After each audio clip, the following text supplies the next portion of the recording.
ہمارے کسی عالم کا، ہمارے کسی عوام میں کسی کا یہ عقیدہ نہیں کہ اللہ ڈائریکٹ نہیں سنتا. ہمارا عقیدہ یہ ہے کہ اللہ سنتا ہے، مگر ہمارے گناہگار ہاتھ اس قابل نہیں کہ اس کی بارگاہ میں اٹھے.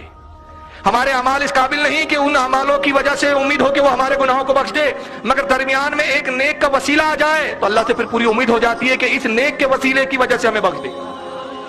سبحان اللہ سبحان. وسیلے کا مقصد یہ ہے. اور دوسرا جھوٹ کیا کہا میری سمجھ میں نہیں آتا. میں نے کہا چلو یہ بات تو تُو نے سچ کہا، وہابیوں کے بہت کچھ سمجھ میں نہیں آتا، یہ بات تو صحیح ہے، میری سمجھ میں نہیں آتا. سورہ فاتحہ پڑھتے ہیں اہدنا الصراط المستقیم کہتے ہیں یہ ڈائریکٹ پہنچ جاتی ہے، نماز ڈائریکٹ پہنچ جاتی ہے، مگر جب بیٹا بیٹی کی بات آتی ہے تو آپ کہتے ہیں بزرگوں کے پاس جاتے ہیں، اولیاء سے کہتے ہیں بیٹا دلا دو بیٹی دلا دو. نماز جب ڈائریکٹ پہنچ جاتی ہے، یہ جاہل کا کوئی پوچھے کہ اول تو نماز بھی ڈائریکٹ نہیں پہنچتی، وہی فرشتے لے جاتے ہیں، یہ بھی نہیں پتا اعمال بھی لے جانے والے فرشتے ہیں. دوسرا یہ نماز بھی خود ایک وسیلہ ہے، یہ سورہ فاتحہ یہ بھی تو وسیلہ ہے. تو اللہ قادر تھا، کہتا بندے تجھے نماز پڑھنے کی بھی کیا ضرورت ہے، ویسی مانگ لے دے دوں گا. جی بے شک. تو نماز رکھ کر بھی تو وسیلہ ہی بتایا اس نے.